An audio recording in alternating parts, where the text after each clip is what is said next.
Hebreus 9, 27. Ismael vai fazer a leitura da palavra. Vem cá, Ismael, gentileza. Verso 27 e 28. Graça e paz.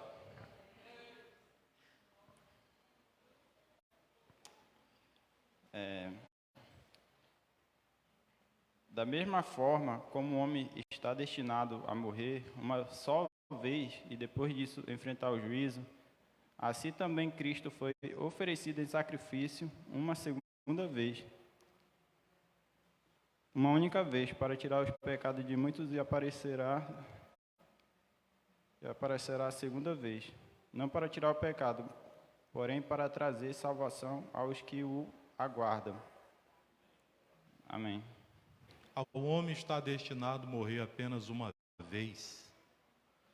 Depois segue-se o juízo. Quantas vezes? Uma vez. Não mais de uma. Não duas, não três. Uma vez. Depois disso segue-se o juízo. A morte é a maldição do ser humano. A morte é a maldição em consequência do pecado. A morte é aquilo que aflige a nossa alma. E todos nós sabemos qual é o nosso caminho derradeiro: morrer. Mas a morte não é o fim. Na verdade, a morte é um princípio de uma nova trajetória. Muitas pessoas aí fora têm medo da morte. Algumas pessoas dentro da igreja também temem a morte, porque ainda não estão firmados na rocha, porque ainda não estão convertidos 100% em Jesus Cristo. Porque a partir do momento que você está firmado na rocha, convertido em Jesus, você tem uma certeza, a certeza que vai morrer, mas a certeza que após a morte haverá ressurreição. Posso ouvir um glória a Deus por isso? Então a morte, queridos, ela vem por conta desse pecado original, a queda do homem, lá no Jardim do Éden. Deus, ele tem um diálogo com Adão e diz para Adão: Adão, coma de tudo, eu te dou autoridade sobre todas as coisas, porém, no entanto, todavia, do fruto da vida, esse você não pode comer. Ele come então da árvore do conhecimento do bem e do mal. Aliás, da árvore do conhecimento do bem e do mal, tu não poderás comer. E parece que é uma redundância, mas nós, enquanto observamos tudo isso, nós vemos a nós mesmos. Sabe por quê? Acredito que você já deve ter passado por isso. Um dia, que a sua mãe falou assim: meu filho, não faça. E você foi lá e fez. Meu filho, não vá. E você foi. Meu filho, não tome. E você tomou.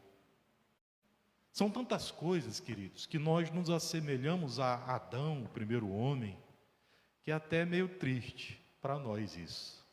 Sim, triste. Porque até hoje nós fazemos a mesma coisa que Adão fez lá no Éden. Nós desobedecemos. Nós sabemos o que é certo, porque nós adquirimos a partir de Adão esse poder, essa autoridade que o Senhor nos concedeu, de ter o conhecimento do bem e do mal. Então nós sabemos o que é bom para a nossa vida e sabemos o que é terrível para a nossa vida. Nós sabemos o caminho que leva para coisas boas e sabemos o caminho que leva para as coisas ruins. Então por que é que sempre nós quebramos tanto a cara? Por que é que sempre nós tomamos as decisões mais erradas da nossa vida? É triste, queridos irmãos, falar isso para nós, porque nós somos pecadores. Nós somos pecadores. Um dia, a minha mãe chegou para mim e falou assim: meu filho, vamos embora comigo. Não sei nem se eu devia falar isso para vocês, mas eu vou falar. Eu nem sempre fui crente, não parece, Mas um dia eu bebi, eu fumei, eu me prostituí. Eu fui terrível na minha vida secular. E um dia eu estava morando, literalmente eu morava em um bordel. Eu morava em um bordel. Essa foi a minha primeira mulher. Eu morava em um bordel com ela. Ela era a dona do negócio. E eu vivia ali naquele antro, naquele lugar. Minha mãe, então, ela saiu da sua casa aquele dia. E à tarde ela chegou lá e eu lembro disso como ontem. Ela disse: meu filho, vamos para casa. Essa vida não é para você. Essa mulher, essa pessoa não é para você. E no meu coração, no meu íntimo, eu sabia que realmente não era. Minha mãe tinha toda a razão. Mas burro que sou, pecador como nunca, eu olhei para ela assim e falei: mãe, a senhora quebrou a cara tantas vezes na sua vida. Deixa eu quebrar a minha cara uma vezinha também. Resultado, a minha cara ficou quebrada, meu irmão. Estatelada, literalmente. Por conta de uma decisão totalmente errada, equivocada, orgulhosa. E nós somos donos de fazer isso, infelizmente. O nosso alvo, queridos, nessa vida, não são as coisas que podemos usufruir, não é o mundo que podemos abraçar, não são as conquistas financeiras, profissionais, didáticas, acadêmicas, ministeriais, não é nada disso. Queridos, o nosso alvo e aquilo que nós devemos ter mais afinco na busca é o céu, é a salvação das nossas almas. Porque, queridos, a carcaça, o corpo, um dia vai morrer. Tempo certo isso. Não estou lançando maldição em ninguém, mas um dia vai morrer. Hoje nós somos jovens. Alguns são mais bonitos que os outros.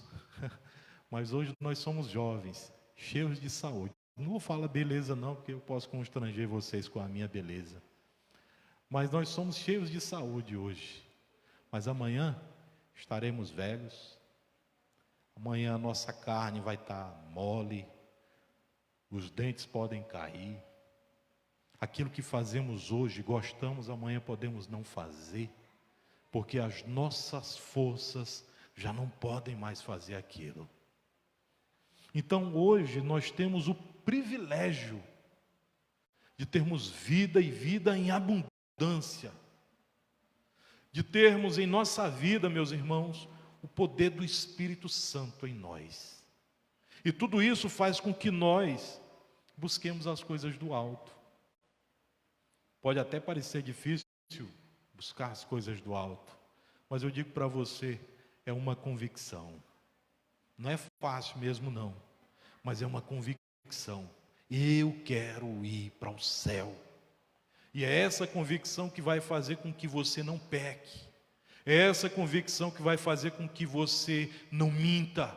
É essa convicção que vai fazer com que você se torne cada vez mais fiel a Deus. Não é pela outra pessoa, não é pelo pastor, não é pelo meu pai ou pela minha mãe. É por Deus. Hoje eu não pecarei, porque o meu Senhor é santo e eu devo ser santo. O alvo é a salvação, queridos. Louvado seja Deus. Então todos nós sabemos que o nosso fim derradeiro é esse. E é por isso que muitos são chamados e poucos são os escolhidos. Ouça bem, meus irmãos. Todos os dias a palavra é pregada. Todos os dias pessoas vêm ao encontro do Senhor Jesus. Mas todos os dias também pessoas saem da igreja, saem da comunhão do Senhor, saem da presença de Deus, abdicam da glória, do benefício, do prazer de estar na presença de Deus, para estarem no mundo. É uma via de mão dupla. Só que nós temos um privilégio. Esse privilégio, queridos, eu não sei nem se isso é um privilégio, para falar a verdade. Mas nós temos algo que Deus nos concedeu: a livre escolha. Alguns chamam de livre-arbítrio. Eu não concordo com essa terminologia. Para mim, é uma livre escolha. A escolha é nossa. A escolha não é minha, eu não vou escolher por você. Eu até posso dar uma direção, posso aconselhar, mas a direção, a escolha é tua. E o que nós devemos fazer quanto a isso? Falar com Ele, perguntar para Ele, colocar diante dEle: Senhor, me ilumina, me direciona, fala comigo, me dá uma resposta, me dá uma luz. E aí nós todos estabanados: não, vai dar certo, porque eu vou conseguir, porque eu sou, porque eu tenho. E aí vai lá e dá errado. A nossa única certeza, meus irmãos, é de que nessa vida nós não somos nada. Amém? Tem uma passagem na Bíblia que diz que o príncipe deste século é Satanás. Mas se você parar para observar, de fato, quem reina é a morte. A morte, ela não escolhe peso, ela não escolhe credo, ela não escolhe raça, ela não escolhe etnia, ela não escolhe circunstância financeira, ela não escolhe sexo, ela não escolhe gênero. A morte simplesmente vem para todos. Crianças, jovens e velhos, a morte vem para todos. E essa é uma certeza. Então, de fato, quem reina nesse mundo é a morte. Mas eu louvo a Deus, meus irmãos, em saber que um dia ela vai ser arrancada. Em saber que um dia os tentáculos da morte não terão mais poder sobre nós, nem autoridade. Mas para que chegue esse momento, para que chegue esse dia, nós devemos buscar a nossa redenção. Nós devemos buscar, meus irmãos, a obediência a Deus, os caminhos do Senhor, aperfeiçoar a nossa salvação, como diz a carta de 1 de Pedro. Aperfeiçoar a sua salvação. Então, a maior certeza do homem é viver até que venha a morte. O tema dessa mensagem para hoje é esse: até que venha a morte. E eu digo para você, pergunto: e aí, se chegar hoje para você, como você está? Se o anjo da morte chegar hoje, bater na porta do teu coração, olhar para você e dizer assim: o que tens preparado, para quem será? Como diz o Evangelho de Lucas 12:19. Ele é bem mais forte, ele diz assim: louco. Em outras palavras, alienado, aluado, louco. Esta noite pedirão a tua alma, e o que tens preparado, para quem será? Meus irmãos, isso é forte. Isso é forte. As pessoas têm adorado vários outros deuses e têm esquecido do único Deus verdadeiro. As pessoas têm adorado, queridos, o dinheiro. As pessoas têm adorado a vaidade. As pessoas têm adorado grandes pregadores, grandes cantores. As pessoas têm adorado os seus objetos, os seus bens materiais, e têm esquecido daquele que é único, o único Deus. E o que eu digo aqui não é nenhum segredo, não é novidade para ninguém. O que eu estou falando é uma grande verdade isso. É tanta vaidade, meus irmãos. É o desejo hedonista, desenfreado, de satisfazer a carne, de satisfazer os seus egos, de satisfazer as suas vontades. E dia após dia as pessoas vão trabalhando isso, vivem uma vida de miséria. E aí chegam para você que é crente e diz assim: eu não sei o porquê que eu vivo essa vida. Meus irmãos, a quantidade de pessoas que vêm a nós reclamando da vida que vive, da vida que tem, é um número muito grande. Eu sei, queridos, que nessa vida nós teremos tribulações, como diz a palavra de Deus. Eu sei que nessa vida nós somos lançados como ovelhas no meio dos lobos. Eu sei que nessa vida nós teremos muitos problemas e padeceremos as dores de Cristo. Mas eu sei também que em cada situação que se levanta, Deus ele nos concede a oportunidade de crescer em fé. A oportunidade, queridos irmãos, de nos fortalecermos diante dele. Nós vivemos hoje uma sociedade de homens fracos, de pessoas covardes. Essa é a grande verdade. A geração que vivemos hoje é a geração mais frouxa que um dia já pisou na terra dos homens. Os homens têm medo, os homens são efeminados e tantas outras coisas. A geração que vivemos, queridos irmãos, é terrível, porque tem dado mais valor às coisas do mundo do que às coisas de Deus. O período antediluviano, o período de Noé. Noé, ele pregou a palavra. Durante um século inteiro, Noé todos os dias, junto com os filhos, martelando, serrando, fazendo a arca que o Senhor disse para ele fazer.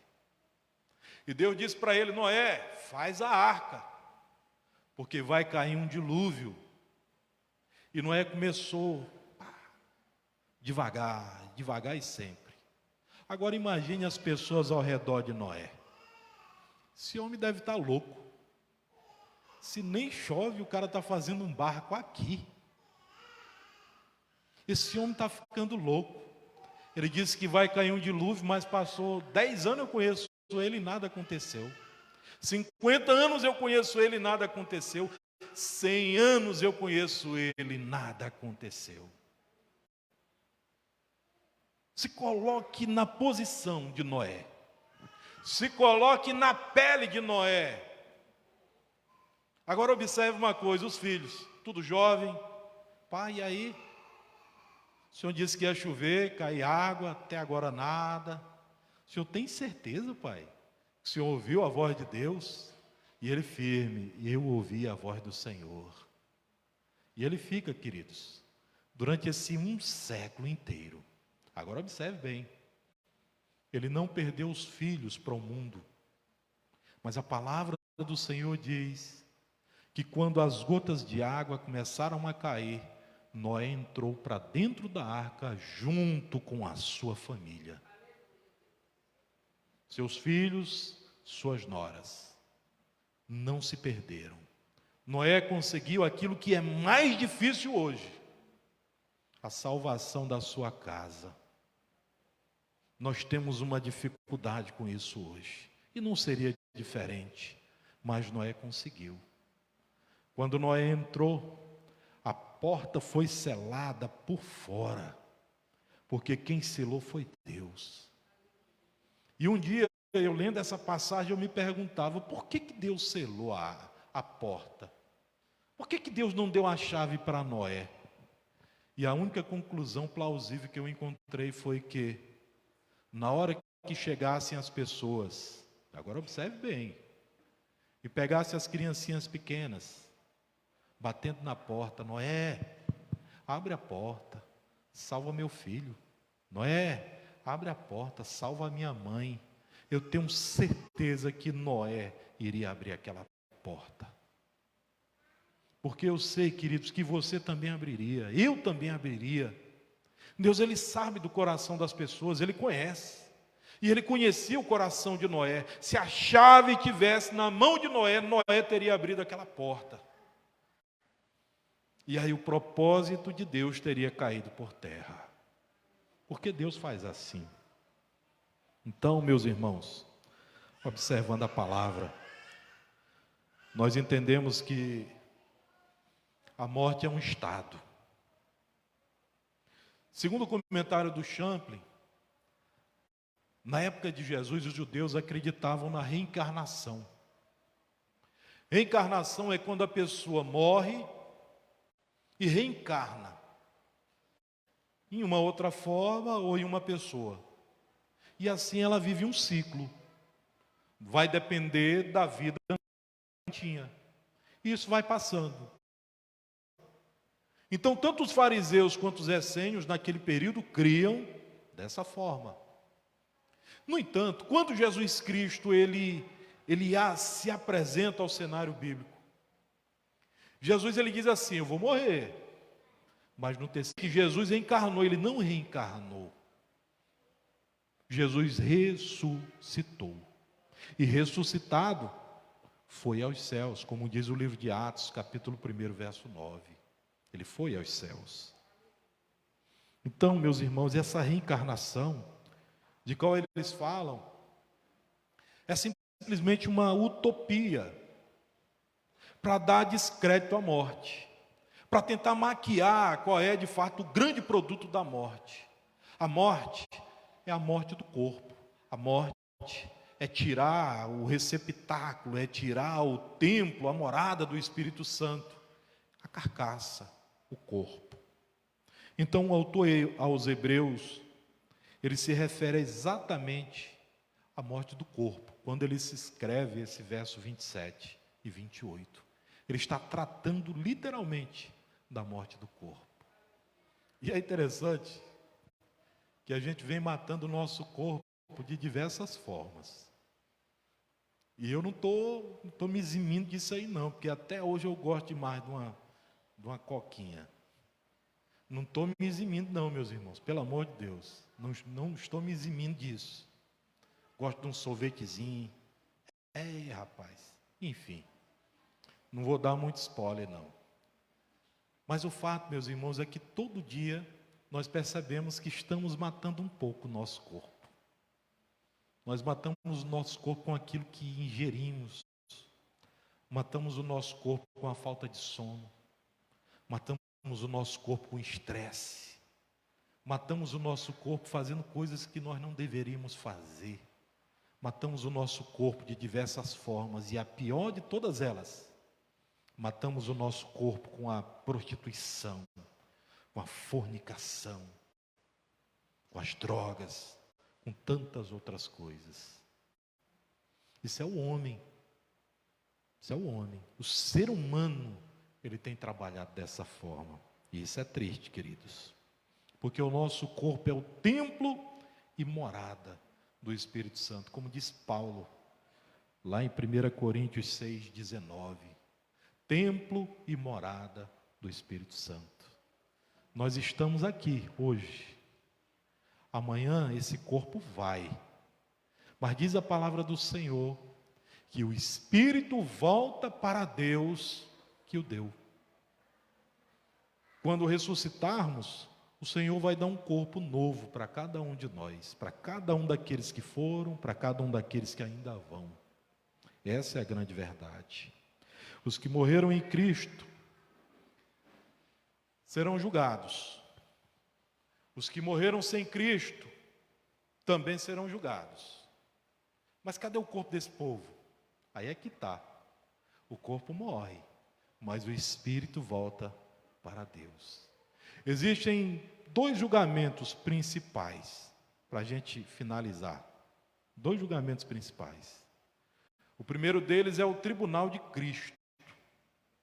O segundo deles é aquilo que você conhece como juízo final, ou o trono branco. São nomes bonitos, né? Mas não se engane com o significado deles. O juízo do trono branco, que coisa linda. Eu vou estar lá nesse trono branco. Vá não, meu irmão. Pelo amor de Deus, não queira isso. O trono branco é para julgamento daqueles que não quiseram nada com Jesus. Esse é o trono branco. Mas diz a palavra do Senhor que aqueles que buscaram ao Senhor, que abriram mão do mundo para estarem com Cristo, que militaram a causa do Evangelho, que o aceitaram como seu Salvador. Diz a palavra do Senhor, 2 Coríntios 5,10. Porquanto todos nós teremos que comparecer manifestamente perante o tribunal de Cristo, a fim de que cada um receba a retribuição do que tiver feito durante sua vida no corpo, seja para o bem, seja para o mal. Esse julgamento, meus irmãos, é o julgamento segundo Paulo. É o julgamento onde nós estaremos com o Senhor. Quinta-feira, se você vier, eu dou uma explicação maior. Mas é o julgamento que estaremos com Ele. E aí, nesse julgamento, Ele vai observar, vai abrir o livro e vai mostrar o que foi que nós fizemos, quais foram as nossas obras. E as nossas obras terão um peso especial, cada uma delas. Peso de ouro, peso de pedras preciosas, peso de prata. Mas terão também peso de palha, peso de madeira, de coisas que o fogo consome com facilidade. Essas serão as nossas provas colocadas diante dele. E a partir dessas provas, queridos, a partir dessas obras, nós teremos o nosso galardão. E quantos de nós têm buscado os galardões do Senhor? O maior galardão, queridos, esse você já tem. É o galardão que você não negou a sua fé em Cristo. Então você tem a coroa mais especial de todas. Você tem a coroa da vida. A coroa da vida é aquilo que te ilumina na terra dos homens. Essa coroa foi nos dada. Louvado seja Deus. É por isso, queridos irmãos, que o autor bíblico vai dizer: guarda a tua coroa para que ninguém a tome de ti. Em contrapartida, aqueles que morreram sem Cristo, eles também passarão por um julgamento. A ordem cronológica disso só posso dizer na quinta. Mas eles também terão um julgamento. Esse julgamento é o julgamento final. O julgamento derradeiro. Lá em Apocalipse 20, versos 11 e 12, que diz assim: na visão de João, na ilha de Patmos, ele diz: vi depois um grande trono branco, e aquele que nele se assenta. O céu e a terra fugiram de sua presença, sem deixar vestígios. Vi então os mortos, grandes e pequenos, em pé diante do trono, e abriram-se livros. Também foi aberto outro livro, o da vida. Os mortos foram então julgados, conforme sua conduta, a partir do que estava escrito. Tudo que fazemos nesse mundo está escrito. A nossa conduta nesse mundo está sendo registrada. De que forma Deus faz, não me pergunte, que eu também não sei. Mas eu sei que tem um secretário espiritual ali assinando alguma coisa. Essa é a grande verdade. E aí a grande pergunta que fica: que julgamento nós queremos participar? O julgamento do tribunal de Cristo, onde seremos galardoados a partir daquilo que fizemos? O trono branco, que seremos julgados e culpados pelaquilo que está escrito nos livros. Meus irmãos, a escolha é sua, mas a certeza é que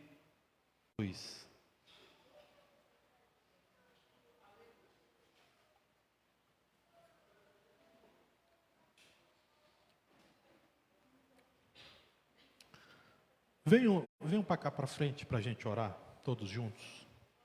Em nome de Jesus.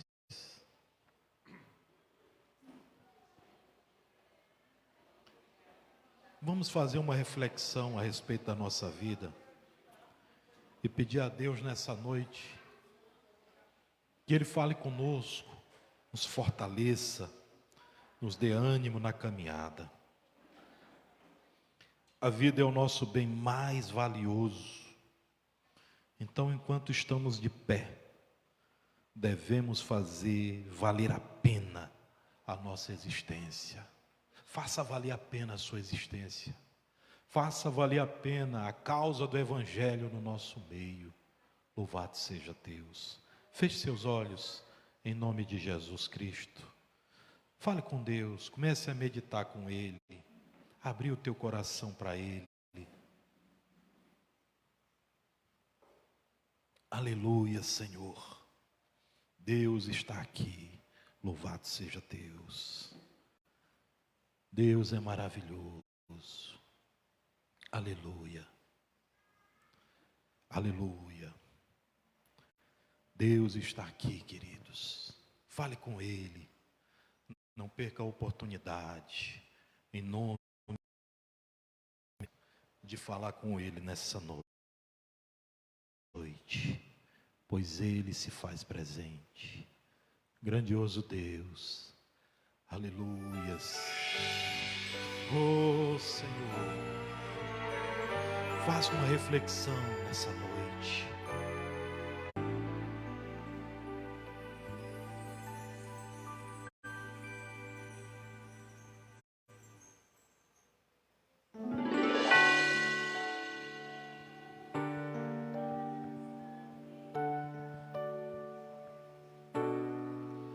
Quando a morte ao teu lado chegar, que destino há de ter tua alma?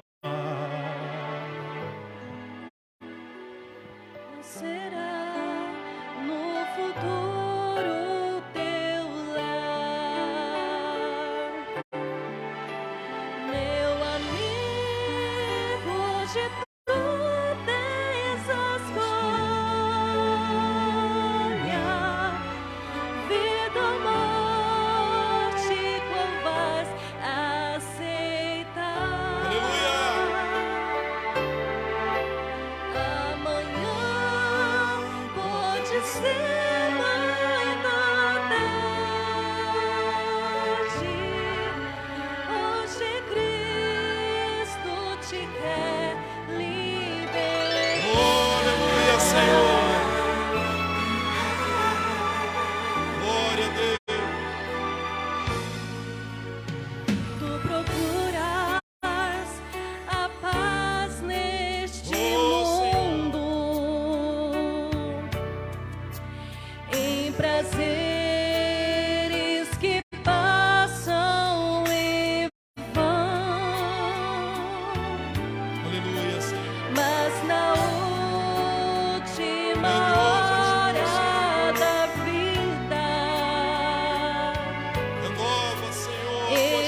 nossa vida seja para te louvar. Brilharás, sim, Nossa vida seja para te honrar. última hora.